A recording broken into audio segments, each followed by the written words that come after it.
What is risk? I never really fully understood what risk is. I mean, we were raised saying that, okay, well, whatever you're making money, that's what your risk is. Uh-huh. But I could never really understand what really is. What is your what is it that you want to understand about risk? Like, uh, I'm pretty sure it's just not that the money that you earn is more beyond that. Yeah. The risk is sustenance. Whatever you need to sustain your life. Just as fasting, whole world says, now whole world knows what Ramadan is. They say, oh, they don't eat, they don't drink. That's it. But we know it's beyond that, correct? It's beyond that. It is not about eating or drinking. It's trying to be, or not eating and not drinking. It's trying to be higher than the angels. Angels don't eat and they don't drink. They're in constant mode of worshipping, constant state of worshipping. We want to be like that and higher than that.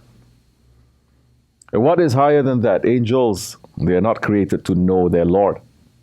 They don't know their Lord. Whatever order is given, you do.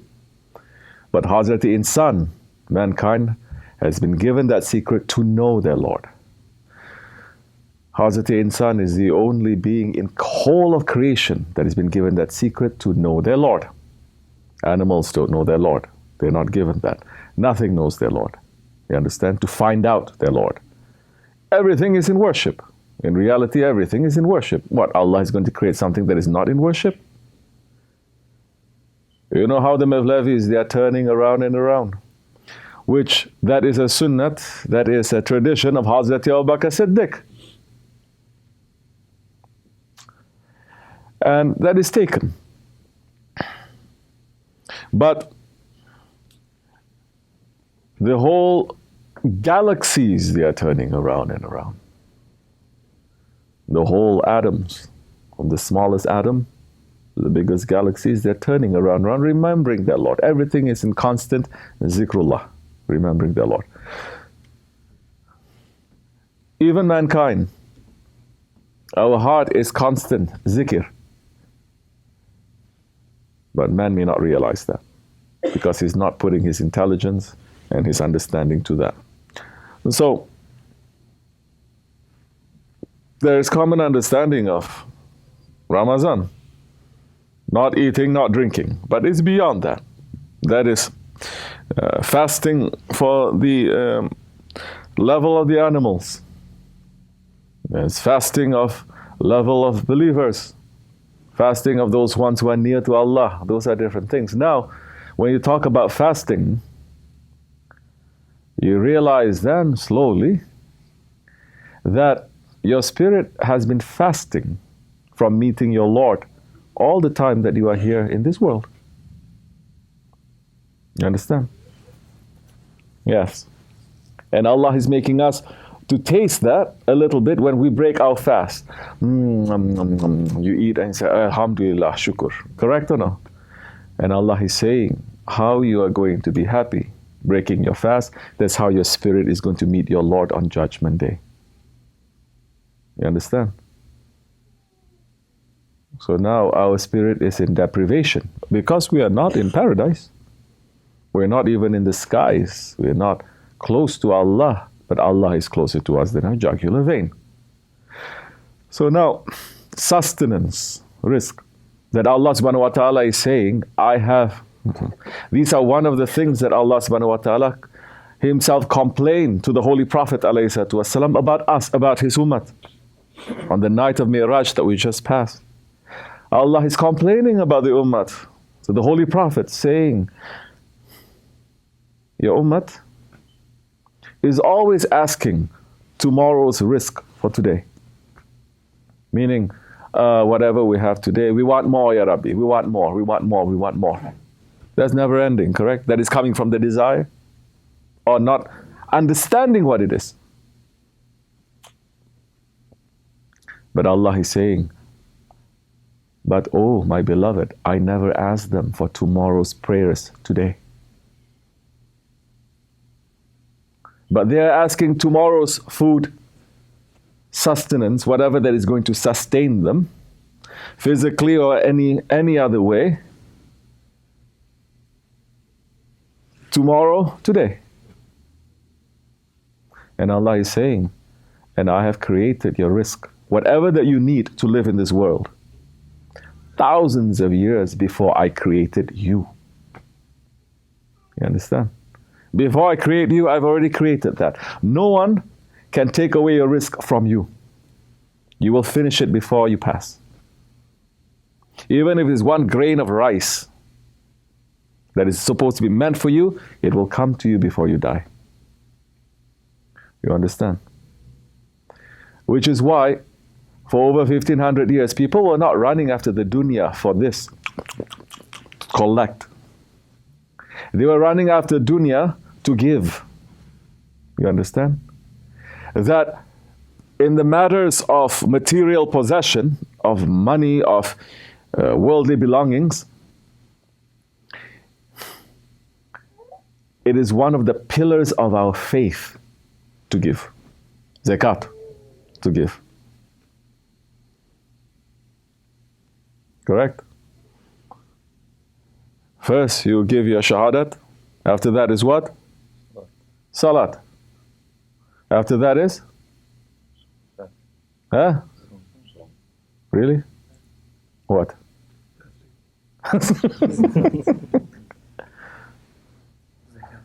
Zakat is not, although I mentioned sometimes, ayat is saying what? إقام الصلاة إيتاء الزكاة وصوم رمضان وحج بيت الحق. You understand? Zakat is actually coming before fasting. You understand? Fasting, it is like zakat of your body. Fasting is like zakat of your rizq, sustenance. What you like to eat or drink, there is a zakat. Meaning you have to give. Meaning you cannot just eat whenever you want. Certain hours you cannot. Other things that you want to do, you cannot. Other things you want to do, you cannot. That is your zakat. There is a tax, let's say. Okay? It doesn't all belong to you. There is a tax of that. Fasting is. And now, to the zakat, it is specific now because we're living in this world and knowing how people are so in love with this world and attached to this world. And Allah is saying that it is a sign of your faith now that whatever that we have created for you of this world, it doesn't belong to you.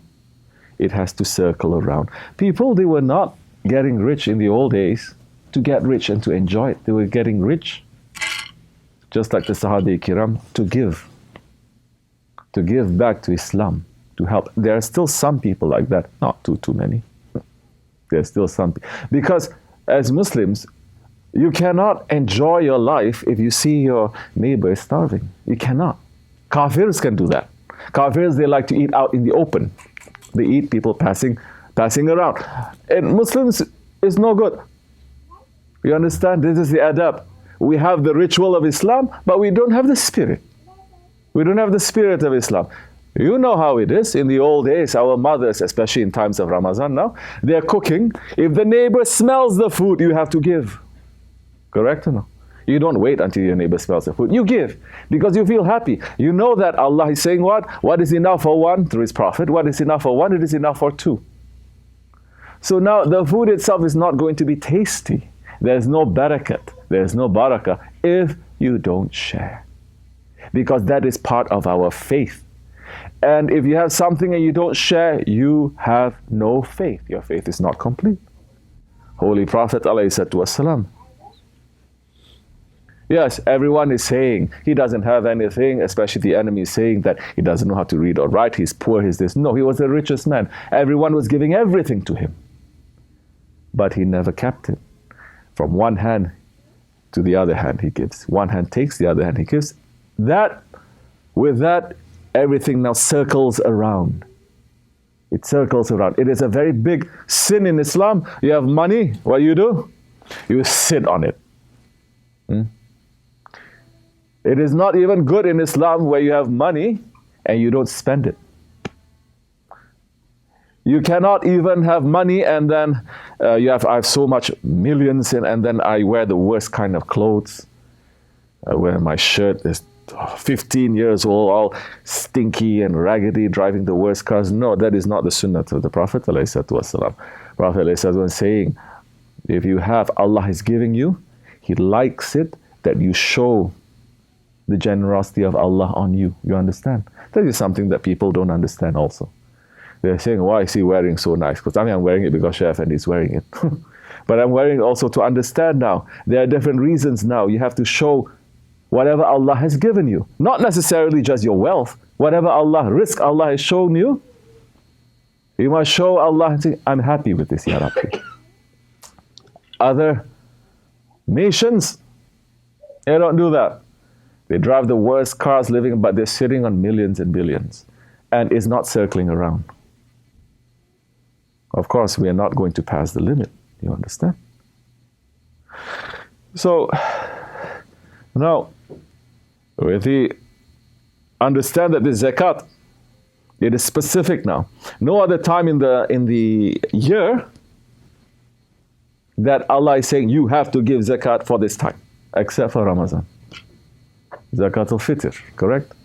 Other than that, for your property, for this and that, that's once a year. But Fitr is everyone has to pay the Fitr.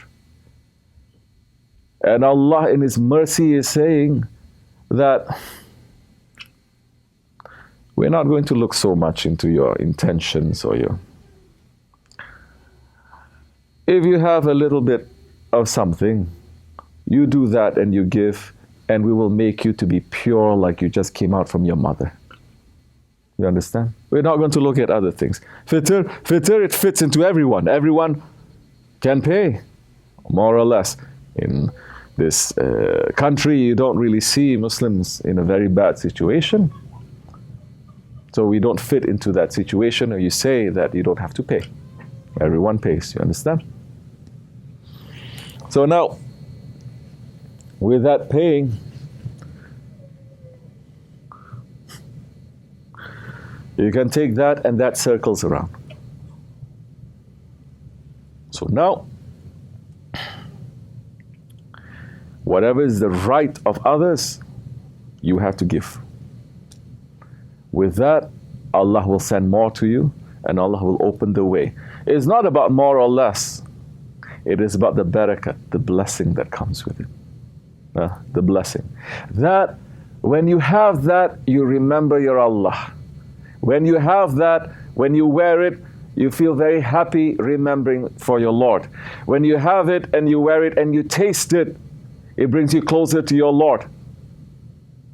You understand? It makes you more happy and you're not attached to it. You're saying, I can give this away, no problem. But this is using that to be happy with your Lord and to remember. Millions, they have billions. And they're not remembering their Lord. You know how sad that is? Imagine you have children, you love them so much, you give everything. They don't even say thank you and they don't remember you. I remember going around in the city one time with Shaykh Efendi, up and down 5th Avenue. And he says, look at all these people. He says, look, not one of them is remembering their Lord today. Not once. They're not even putting their head to the ground to say, Shukr, Ya Rabbi. We that Allah has given faith to us, how much more happy just because He has made us to have that understanding that we can have shukr to Allah. That is a ni'mat. Which is why we say, Allah ni'matul Islam, for the ni'mat of Islam. And the what? Sharafil Iman. The faith, Islam has to give you ni'mat. Islam has to give you ni'mat. What is ni'mat, can we say? A taste. A taste from the endless tastes of paradise. that it is a taste that is entering into your heart and is connecting you to that spiritual world. It is not a taste that makes you to get pulled down to this material world. It makes you to be connected to the spiritual world, not material world. You understand? That is the ni'mat. It must make you to be connected to the spiritual world. And the sharaf al-iman. The what? Iman gives you honor. It must give you honor. Giving you honor means what?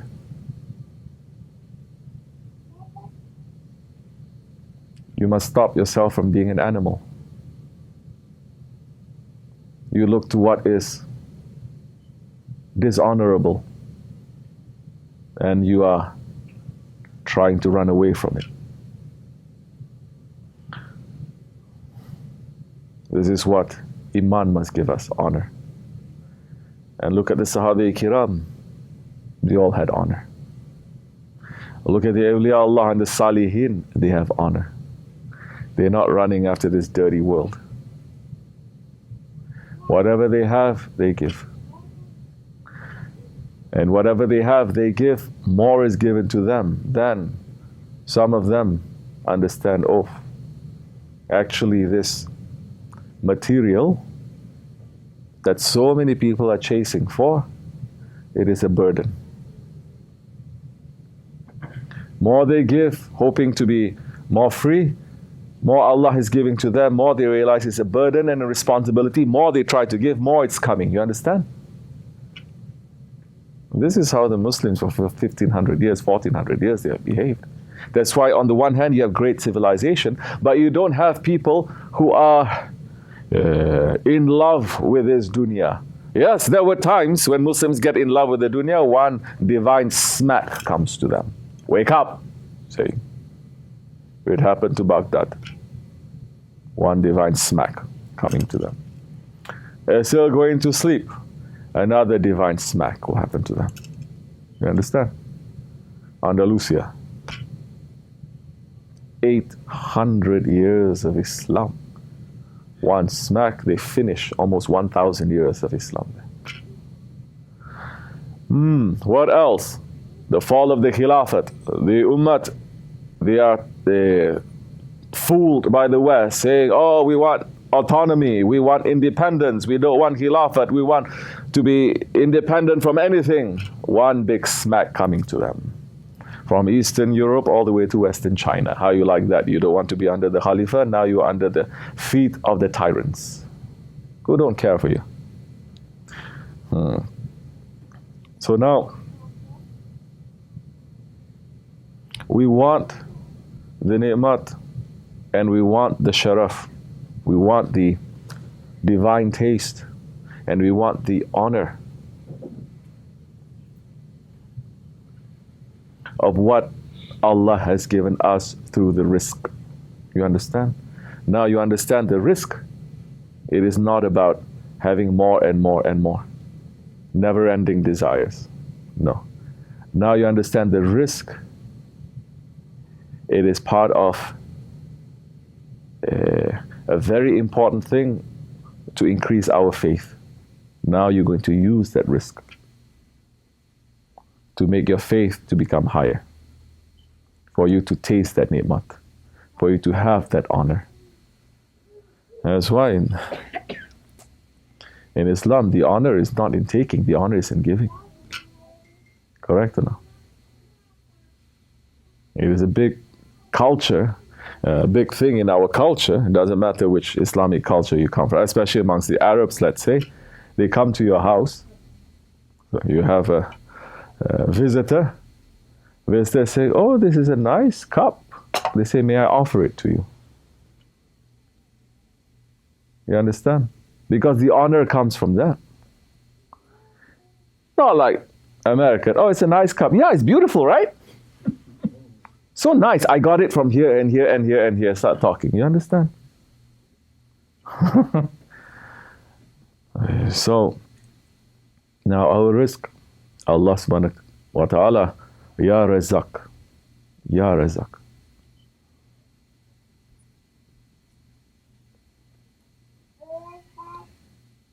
And now, for a believer, knowing that Allah has created your rizq, before He has created you, His concern is not to have more. His concern is what He's going to do with this rizq. What is He going to do with this? How is His rizq that Allah has given Him is going to make Him to have more faith or less faith? You understand? Like I said, because His rizq is also an emanat. It is a trust. It is a trust. We just mentioned in the khutbah today. What were we mentioning in the khutbah about the rizq?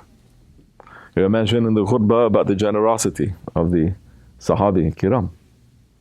In the month of Ramadan especially. The generosity of, say, Hazrat Abu Talha, that Shaykh Efendi was saying in the Sohbat years ago. When the ayat is given about being generous and those ones are loved by Allah subhanahu wa ta'ala, he stood up and he says, I have 6, how much? 600 date trees. And I'm giving it all to you. Use as you like. And those date trees, Shaykh Efendi is saying, those date trees are what? If you don't understand, you think trees are trees like that. Date trees means it's like a factory printing money. Date trees take how many years for it to give fruit? 40 years. 40 years. And then from 40 years up to, you are just collecting. And he says, give it to the Prophet, to give it for the sake of Islam. That's how everything is going to turn. Now, that rizq, that emanat that is given to you, that trust, now if you return it back to Allah,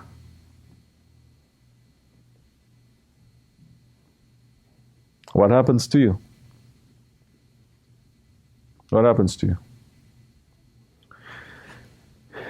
If you return it back to Allah, Allah will make you to become closer to your original form.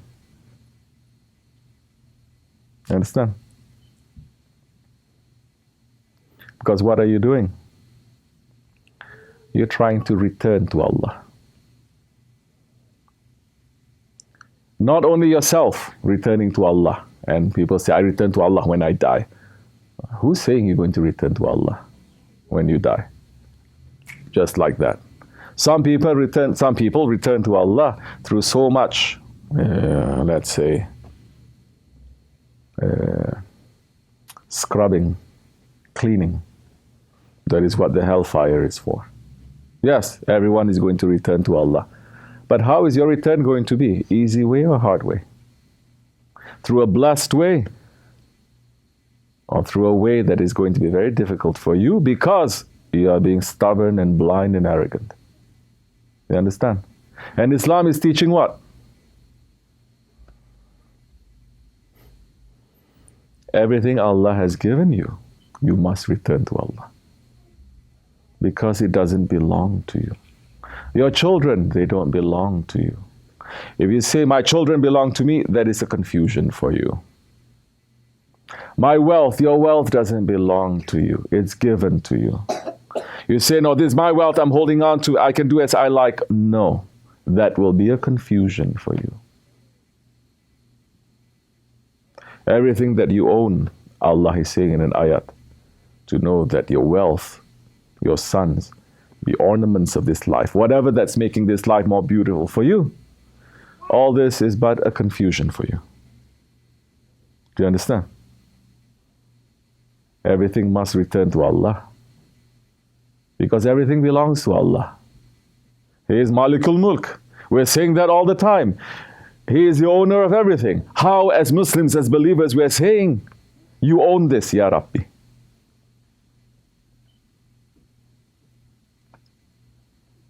Part of the world where I come from, they love that ayat that is saying, we must ask for the best of this world and the best of the akhirah. Fit dunya wal akhirah. The best.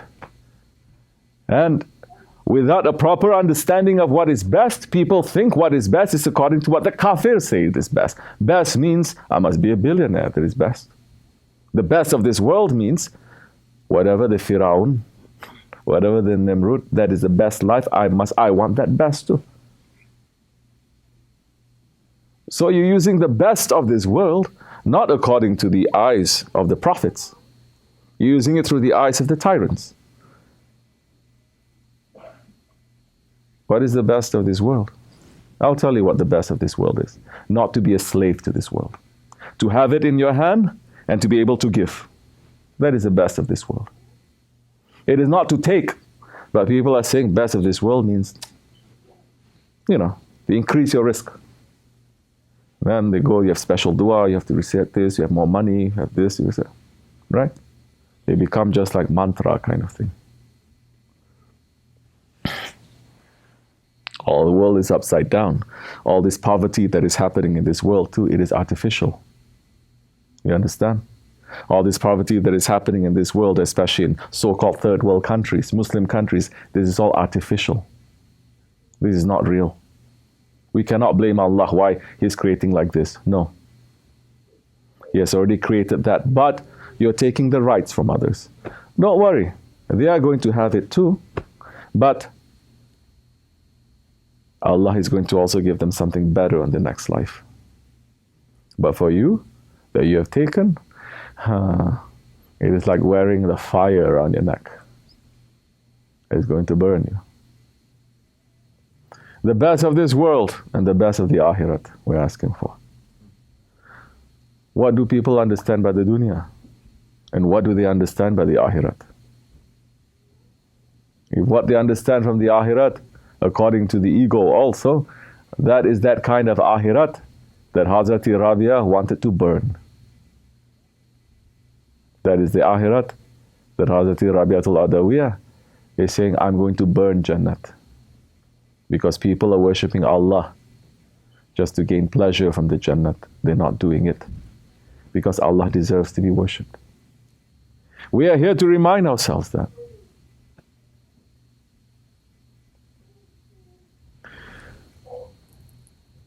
So, sharing is caring. You understand? You don't share, you don't care. And in reality, everything more that you have from this world, more your heart is going to be sealed. The more you have, the more you enjoy, the more your heart is going to be sealed, and the less taste you're going to have. Which is why fasting is prescribed for us. Because when you have less, you will feel more. When you have less, you will taste more. Allah subhanahu wa ta'ala, through the Holy Prophet ﷺ, is saying, because everything that the Prophet is saying is coming from Allah. He is saying Allah has taken the taste of food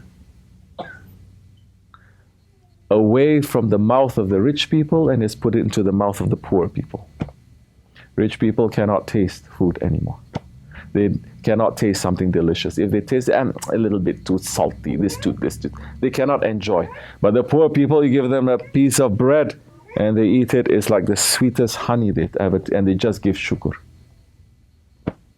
Understand? That is why fasting is prescribed for us. It is through having less that you can feel more.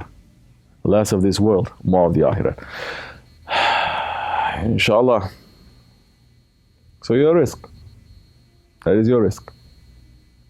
I know we can speak on this subject for a very long time. Now you're going to, as a believer, you're going to say, it is not just my material possession. What is it that Allah has provided me? He has given me knowledge. You must teach it. So many ayats and hadiths saying that you must teach. You understand? Teach what? Teach that knowledge that brings you closer to Allah. To share, again to share. What is it that you have? You discover a way how to deal with certain things. You must teach the people also. You must share. But as people will have faith,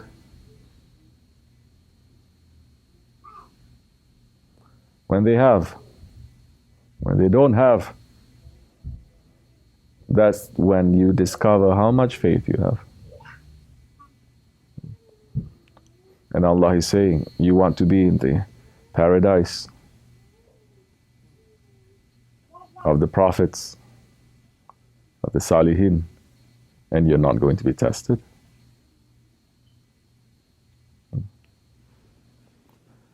We will test you, Allah is saying. According to what? So many times you're going to be tested according to what you are worshipping. Your idol. Without knowing it is your idol. For some people it's money. For some people it is a person. For some it is their car. For some people it's shoes. They're worshipping shoes. They love the shoe so much, they hold the shoe and they go to sleep. They wake up looking at the shoe. This is a man I'm talking about, not woman. I know that person. And he was telling Shaykh Efendi this, like it was such a funny thing. Shaykh Efendi said, It happens. People start worshipping things without knowing that you worship. It's kind of okay if you're an unbeliever. It's okay. But if you're a believer, it is never okay. If you're a believer in the highest ways to come closer to Allah, it is a hell. It is going to bring you to hell. And if it is something that is not fitting to your sharaf, to your honor, is not fitting to your lineage, they're going to grill you until you realize what you're worshipping. Is it Allah or is it something else? Understand? Understand? What can we do? So, this is a very charged Jamaat. Don't look at 10, 20 people here. Allah has put His signature on the Dergah. The Prophet has signed his name in the Dergah. Hazrat Ali has signed his name in the Dergah. They are watching us. Prophets are watching us. Understand, shaitans are also watching us very carefully. Yeah. And those shaitanic ones, they're watching us also. Some they want to be, I said, not necessary. I said, no. I said, be careful. Your life might turn upside down. No, I want to do. I said, okay. It's very bad for you. He says, yes, their life is turning upside down because shaitan is not going to make it easy for them to be in Siratul Mustaqim. They say, you are free to go. We are free to go. But none of us are really free. So what are you going to do?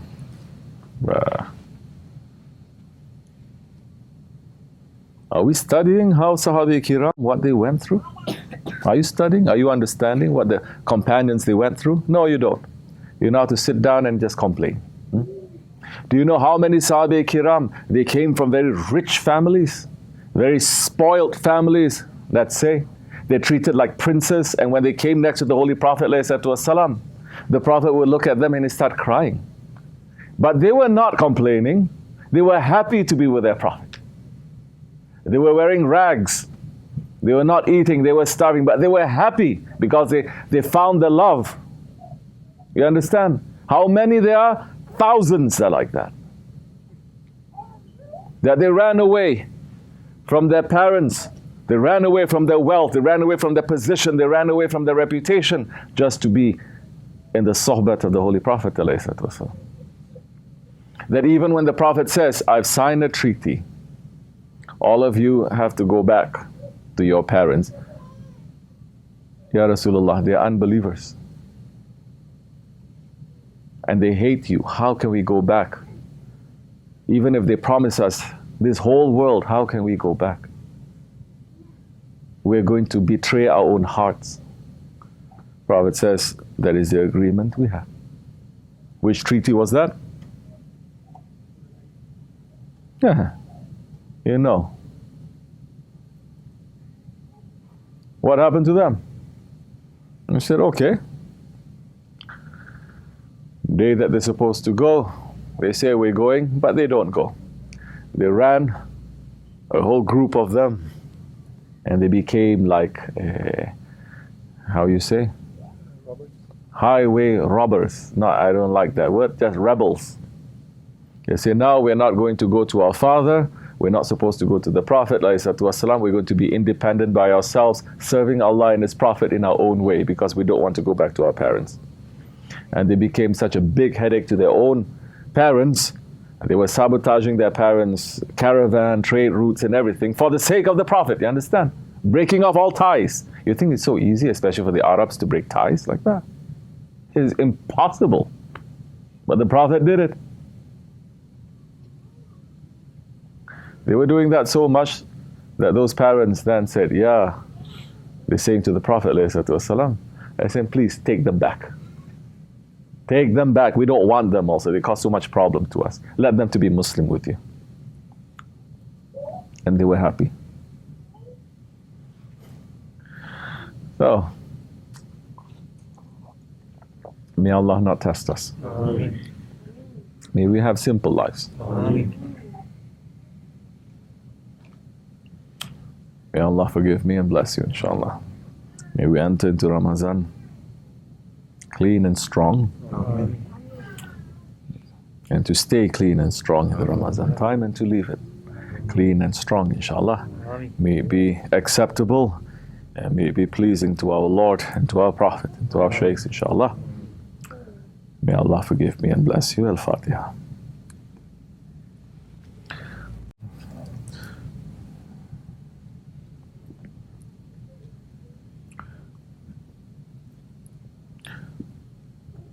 What do you have, Shaykh? That's all. You have rights. That is what your rizq is. If people are trying to tell you rizq is what Allah gives, I will say rizq is what you have to give. You understand?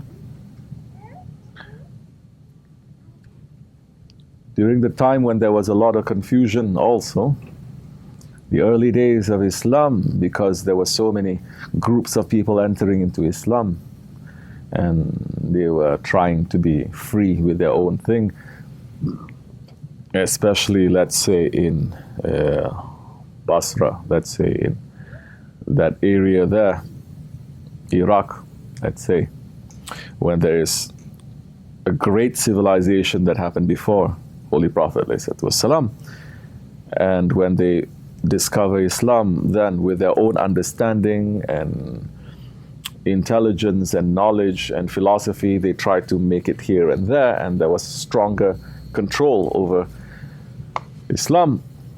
You have to understand, Ahl Sunnah is not Ahl Sunnah. Ahl Sunnah is not just saying we are people who are repeating or doing the traditions of the Prophet. We are defenders of the traditions, you understand? We have to defend the traditions. So, and there was some kind of alims that they are so strict, strong, let's say Wahhabi kind, and they are looking at everything that is deviant and they say this is deviation. So at that time was during the time of Imam al-Azam, Hazrati Abu Hanifa. And this man was listening. Imam Abu Hanifa is the greatest Imam. And he was giving a lecture about zakat. And he's saying, to put it very simple, he says, if you have 100 parts, no, if you have 40 parts, one part, it is for zakat. But he says, but that is for the awam. And then this man listening, oh, this what awam. What, you so special? He's saying. What makes you to be so special now? You mean you're not giving out of every 40 parts one? It says, for us. It says, for the awam, for what I teach, they're following my school, according to the sunnah. But I'm not following my school, my mazhab. This man becomes even more upset. Oh, you think you are so special, huh? You're saying everyone follow your way, but you follow a different way. He says, yes, I follow a different way. Because my way is the mazhab of Abu Bakr Siddiq. And no one can carry that mazhab.